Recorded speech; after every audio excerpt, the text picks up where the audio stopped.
Hello, welcome back to the channel. We are in the home stretch for award season. We're almost there. We're so close. Before you get my final Oscar predictions, which will be hitting the channel later this week, keep an eye out for it. I wanted to go through each category at this year's Oscars and give you my pick if I were an Oscar voter in each category. So we're gonna start with the short films and work our way all the way up to the big one, and I'm gonna try and go as fast as possible. For best documentary short film, I'm kind of torn between All the Empty Rooms and The Devil is Busy. Both of those shorts really moved me in very profound ways. I think I'm leaning more towards All the Empty Rooms just because of how hard it hit me, but both of those are great. But All the Empty Rooms is my pick. For best live action short film, the one I would pick, it's my favorite of the bunch, is Two People Exchanging Saliva. I just think that is such an impressive feat of short filmmaking. For best animated short film, I think it's a pretty solid bunch. There are three that I really love, but my personal pick would be Forever Green. It had me sobbing over a tree. So for best visual effects, I think it's pretty obviously Avatar Fire and Ash. That isn't my most favorite movie, but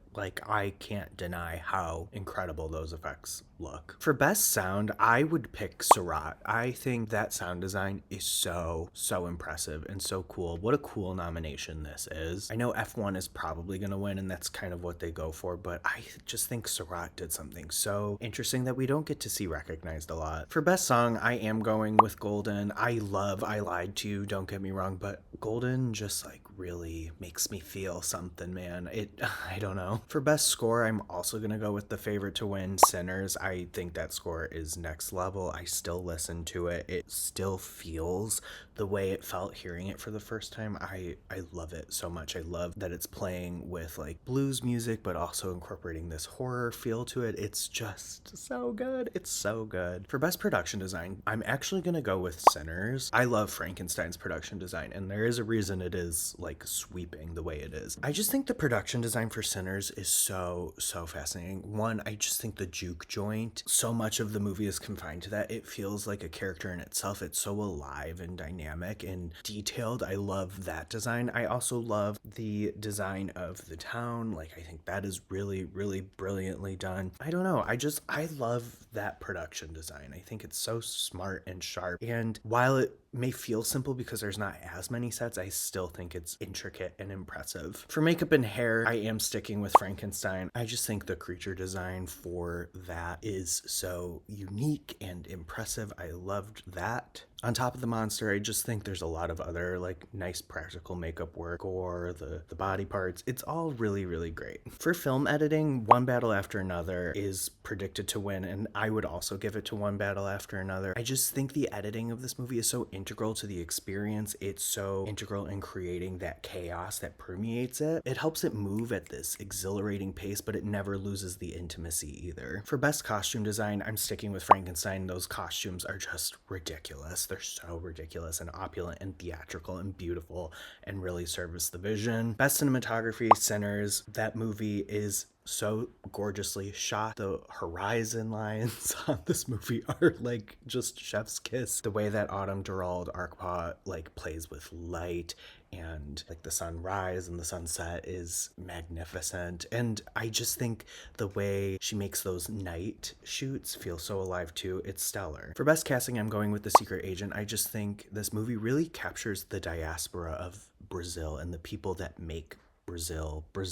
I think this movie is such a testament to the spirit of Brazil, and the casting reflects that. Also, a lot of these performers in the movie are not professional actors. A lot of them are just regular people, and I always find that to be really impressive when they're able to round out a cast with non-professional actors. Really good stuff. Best original screenplay, I would actually give it to It Was Just an Accident. I think this movie is so sharp. It's darkly funny. It almost unfolds like a farce, but it's so severe and timely, and it manages to carry that all very well. For adapted screenplay, I'm going with Hamnet. I actually think the movie Hamnet really improves on the source material. I prefer the way the movie unfolds to the book. I think it's much more clear. I think the emotional arc is more present. I don't know. It really worked for me in the adaptation process. I think it's so beautiful. I love the incorporation of the themes of nature and art. I think they do it very well and enhance the source material. For Best Supporting Actor, I would go Delroy Lindo. I think he is being written off because his character on the surface is kind of comic relief. He has these like really funny one-liners, but also he walks this really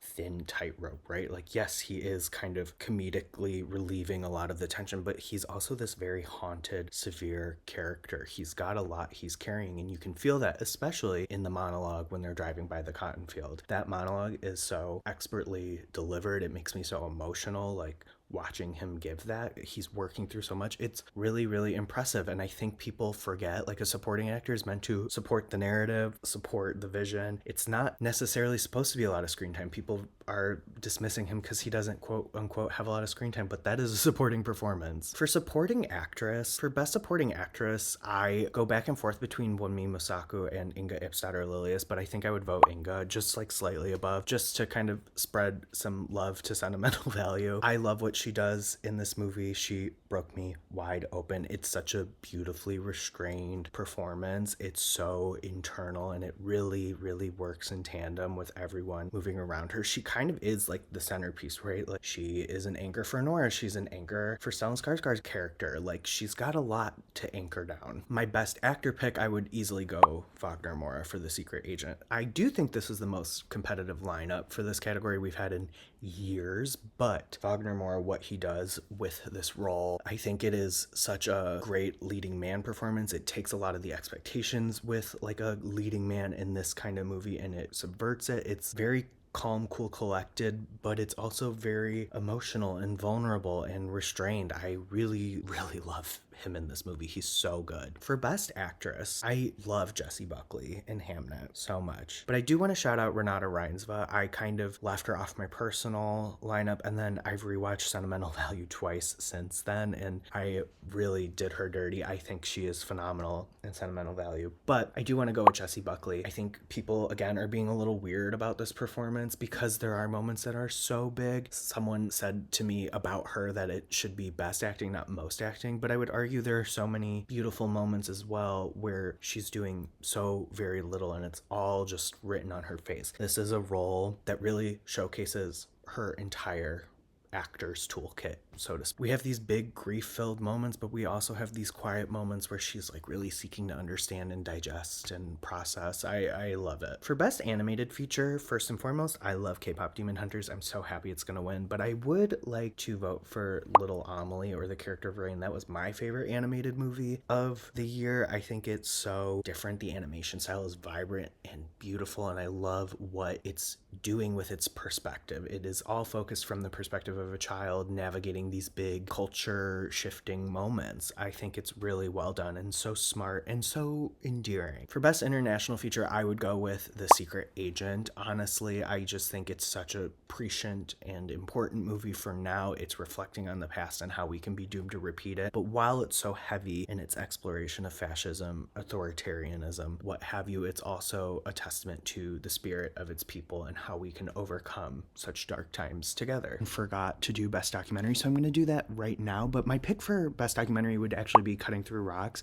Really fun, really pivotal, but also manages to balance that with like a lighthearted subject. I highly suggest checking it out. Do it. For Best Director, I personally would go Ryan Coogler. I think he is managing a lot of genre in Sinners. There is an amalgamation happening and he's executing all of them flawlessly in a cohesive vision. I think the execution is so beautiful in how he makes this musical film, this drama film, this horror film all feel like one cohesive thing while exploring these deeper, serious cultural layers too, all while making a big spectacle blockbuster genre film. And finally, for Best Picture, I would actually vote Sinners. I'm really rooting for Sinners. I think what it did on a cultural level, what it is examining in terms of culture identity, it's so important for right now. Like I said earlier, it's also just like a really entertaining horror film. It's a really entertaining blockbuster film, and I think it's a huge win for original storytelling. I think it's a film speaking to the culture, examining the culture, but also allowing us to be entertained and step away from reality at times too. It's so intricate, it's so thoughtful. I love it so much. I love it so much. I'm really rooting for it. I do think we were kind of spoiled this year. I think a lot of these nominated films are incredible. I said in my Best Picture ranking, there's only one Best Picture nominee that I don't really like. I love a lot of these movies nominated. Even outside of like Best Picture nominees, I think there's a really good crop of nominees here, and what a good year for film. What a good year for film. Thank you so much for tuning in. Like I said at the beginning of this video, my final Oscar predictions are going to be coming a little later this week, so don't miss those. And until then, make sure you do all the things you're supposed to do with a YouTube video. Like, comment, subscribe, share, follow me everywhere. And I'll see you on the next one. Bye!